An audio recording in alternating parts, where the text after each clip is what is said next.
Hi there, I'm Jen, this is Remembered Reads, and this is going to be my wrap-up for the Tome Topple challenge for April of 2017. The idea of the challenge is to read books of a certain length, over 500 pages, with the idea being that a lot of people put those off either because you're intimidated, you don't have time, or just you're doing one of those Goodreads challenges where you have to read a certain number of books and you figure that will slow you down. I will link to the official Goodreads group below, you should check them out. I made a TBR video for this, which I'll link below. I ended up not reading about half of the books that I mentioned in that. I did not read Vikram Seth's Two Lives because this is a big hardcover, and the first weekend of the challenge I flew up to Toronto, and this past weekend, which was the final weekend of the challenge, I drove out to San Antonio for the weekend, and I was just not going to bring a big hardcover with me. So I also didn't end up reading Steven Erikson's Dead House Gates because the book that I did finish reading was his Gardens of the Moon, which quite frankly I didn't particularly enjoy, so I didn't want to make the investment of another long book in that series. That said, I did read 3 or 4 books, depending on what counts, which I'll get into in a bit.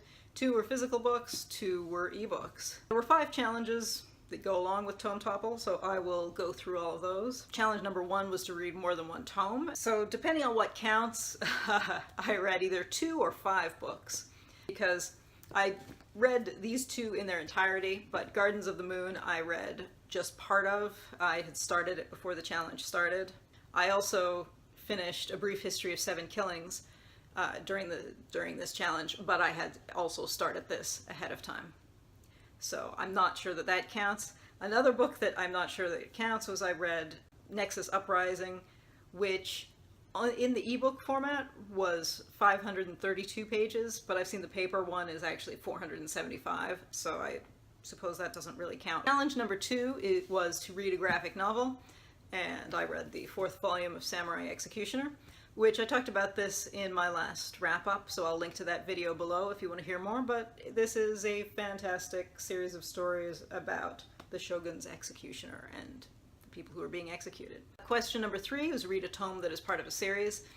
This is one of the parts where I don't know if they count. Gardens of the Moon is the first book in the Malazan Book of the Fallen series, and Nexus Uprising, which I'm not sure counts, is part of the Mass Effect franchise of books and other tie-ins. So both of those, if they count, would count. Question number 4 is buddy read a tome. I sort of ended up buddy reading Nexus Uprising because I'm on a couple of video game forums where a number of people were reading that book. That would have been my buddy read, but as I said, I'm not really sure that it counts. So there we go. Challenge number 5 is to read an adult novel, but all of these were adult novels, so we can check those off. Most of the books that I read during this challenge I talked about in my last wrap-up, so I will link that below if you're interested to hear about any of those.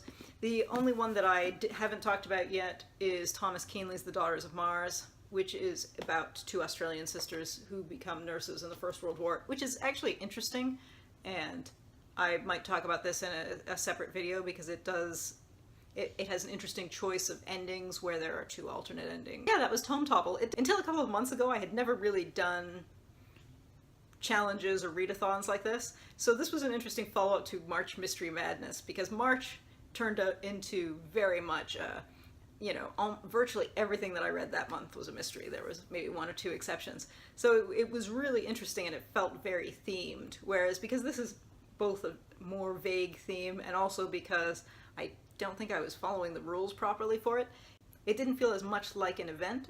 At the same time, I did end up paying attention to how long books are, which I don't normally do. I definitely pay attention to the shape because, as I said, I wasn't going to take a big hardcover traveling with me. But it did make me think about length and pay attention to that more. So that was interesting. So I'm glad I did it. But if you did Tome Topple, how did you do? And how do you feel about that style of theme? And also, does it count if you started or finished books overlapping with the challenge? Because I'm not really sure about how that's supposed to go. Anyway, that's it for now. Ciao.